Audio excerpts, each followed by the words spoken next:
Hello दोस्तों। तो दोस्तों कैसे हैं आप सभी। तो दोस्तों आज हम क्लास 10th का है ना चैप्टर नंबर फर्स्ट जो कि क्या है, चैप्टर नंबर फर्स्ट क्या है, रियल नंबर है ना। Chapter number first real number है, उसका एग्जाम्पल नंबर 5 करने वाले हैं जो कि बहुत इंपॉर्टेंट क्वेश्चन माना जाता है ना। ये सब वाले क्वेश्चन होते हैं, जो अंडर रूट 2 हो गया, अंडर रूट 5 हो गया, अंडर रूट 3। ये क्वेश्चन क्या होता है, हर बार एक नए क्वेश्चन पेपर में आ ही जाता है, इसलिए इन्हें हम इंपॉर्टेंट क्वेश्चन बोलते हैं। ठीक है,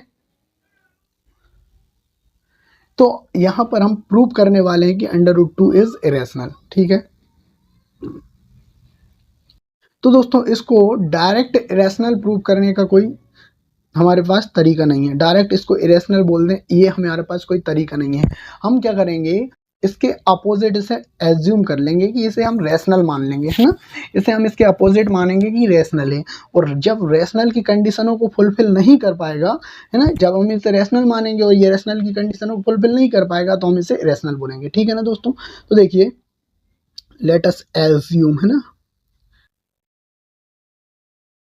अंडर रूट 3 इज रैशनल। ठीक है, हमने अंडर रूट 3 को क्या मान लिया, रैशनल, है ना। अब हमें पता है ना, बी नो रैशनल नंबर जो होता है ना, is in the form p upon q. ठीक है ना, रैशनल नंबर जो होता है वो पी अपॉन क्यू के फॉर्म में होता है, where q is not equal 0। ठीक है ना, पी एंड क्यू बोथ क्या होते हैं, इंटीजर्स, है ना। ये दोनों क्या होना चाहिए, ऊपर और नीचे इंटीजर्स होना चाहिए। And P and Q R को प्राइम। इसका मतलब इनका HCF 1 भी होना चाहिए, है ना। HCF इनका 1 होना चाहिए, मतलब P भी 1 से डिवाइड हो और Q भी 1 से डिवाइड हो। ठीक है ना दोस्तों, तो हम देखते हैं अब आगे। ये दोस्तों ये हमें पता होना चाहिए, रैशनल नंबर किस नंबर को बोलते हैं, रैशनल नंबर की। ये हमने लेटस एज्यूम कर लिया कि अंडर रूट 3 इज रैशनल, है ना। अंडर रूट 3 को हमने रैशनल एज्यूम कर लिया। अब हमें रैशनल पता भी तो होना चाहिए कि रैशनल की कंडीशन क्या है। तो ये रैशनल की कंडीशन लिखिए कि रैशनल नंबर इस फॉर्म में होता है, पी अपॉन क्यू के फॉर्म में।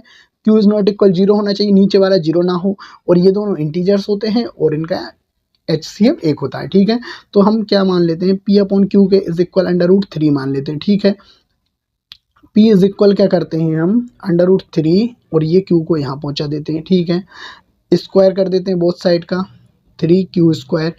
पी स्क्वायर जो है ना, अब यहाँ 3 आ रहा है और ये Q²। ठीक है, यहाँ हमने क्या कर दिया, स्क्वायर, है ना, स्क्वायर बोथ साइड।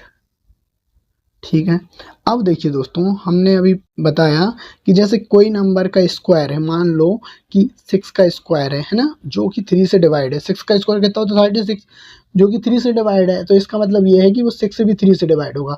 यदि किसी नंबर का, इफ एनी नंबर से स्क्वायर इज डिविजल, है ना, अदर नंबर, कोई भी नंबर से यदि किसी नंबर का स्क्वायर किसी नंबर से डिवाइड है, तो उसका वो नंबर सेल्फ, है ना, वो भी उसी नंबर से डिवाइड होगा, है ना। यदि किसी नंबर का स्क्वायर, जैसे मान लो किसी नंबर का स्क्वायर 3 से डिवाइड है, तो वो नंबर भी 3 से डिवाइड होगा। समझ में आया ना दोस्तों। तो देखिए,